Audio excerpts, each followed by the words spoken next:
एक तरफ पाकिस्तान में धमाके पर धमाका हो रहा है, लोग जान पर जान गंवा रहे हैं, लेकिन पाकिस्तान सबक सीखने को तैयार नहीं। लेकिन भारत पाकिस्तान को लेकर पूरी तरह से चौकन्ना है और भारत पाकिस्तान को किसी भी तरह से बख्शने के मूड पे नहीं है।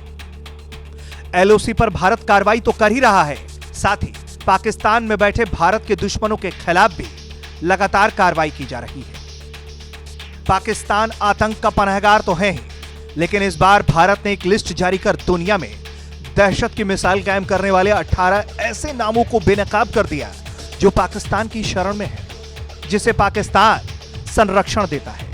भारतीय गृह मंत्रालय ने पाकिस्तान में रह रहे 18 आतंकियों को आधिकारिक रूप से गैर कानूनी गतिविधि रोकथाम कानून की सूची में शामिल कर लिया है।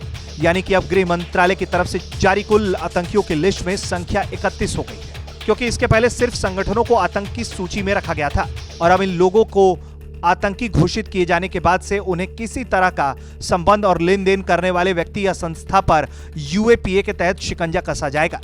पहले यह शिकंजा सिर्फ आतंकी घोषित संगठनों के साथ करीबी संबंध रखने वाले व्यक्तियों पर ही कसता था, लेकिन अब इसका दायरा और बड़ा कर दिया गया है। आतंक पर जीरो टॉलरेंस की नीति पर चलने वाली मोदी सरकार ने व्यक्ति को आतंकवादी घोषित करने के प्रावधान को शामिल करने के लिए अगस्त 2019 में यूएपीए कानून 1967 में संशोधन किया था। केंद्रीय गृह मंत्रालय अमित शाह ने आतंकवाद की समस्या का दृढ़ता के साथ मुकाबला करने के राष्ट्र के संकल्प को दोहराया था। इस संबंध के बाद भारत सरकार ने अब तक सितंबर 2019 में 4 व्यक्तियों और जुलाई 2020 में 9 व्यक्तियों को आतंकवादी नामजद किया था। राष्ट्रीय सुरक्षा को सुदृढ़ करने की प्रतिबद्धता पर बल देते हुए और आतंकवाद के खिलाफ जीरो टॉलरेंस नीति के अंतर्गत मोदी सरकार ने 18 व्यक्तियों को यूएपीए के तहत आतंकवादी घोषित कर उनका नाम इस अधिनियम की 4थी अनुसूची में शामिल किया है। जिन नए आतंकियों की लिस्ट गृह मंत्रालय ने जारी की है, उनमें 5 लश्कर-ए-तैयबा, 4 जैश-ए-मोहम्मद, 3 हिजबुल मुजाहिदीन, 4 दाऊद इब्राहिम के करीबी और 2 इंडियन मुजाहिदीन के आतंकी हैं। लश्कर के आतंकियों में साजिद मीर और यूसुफ मुजामिल मुंबई हमले का आरोपित है। वहीं हाफिज सईद का रिश्तेदार अब्बुर रहमान मक्की लश्कर के राजनीतिक और विदेशी मामलों का प्रमुख है। शाहिद महमूद लश्कर के मुखौटा संगठन फलाए इंसानियत का डिप्टी चीफ है। इसके अलावा फरातुल्ला घोरी भी सूची में शामिल है, जो 2002 में अक्षरधाम और 2005 में हैदराबाद के हमलों का आरोपित है। लश्कर के सरगना हाफिज सईद को पहले ही आतंकियों की सूची में शामिल किया जा चुका है।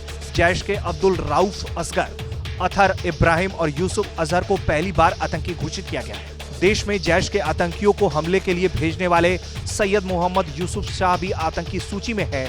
जैश सरगना अजहर मसूद पहले से इस सूची में है। इसके अलावा रियाज भटकल और इकबाल भटकल भी अब घोषित आतंकी होगा, जिसने भारत में इंडियन मुजाहिदीन संगठन की नींव रखी थी। दाऊद इब्राहिम को पहले ही आतंकी घोषित किया जा चुका था। अब दाऊद के छोटे भाई मोहम्मद अनीस शेख और करीबी छोटा शकील को भी आतंकी घोषित किया गया है। साथ ही टाइगर मेमन और जावेद चिकना को आतंकी घोषित किया गया है। ब्यूरो रिपोर्ट, भारत तक।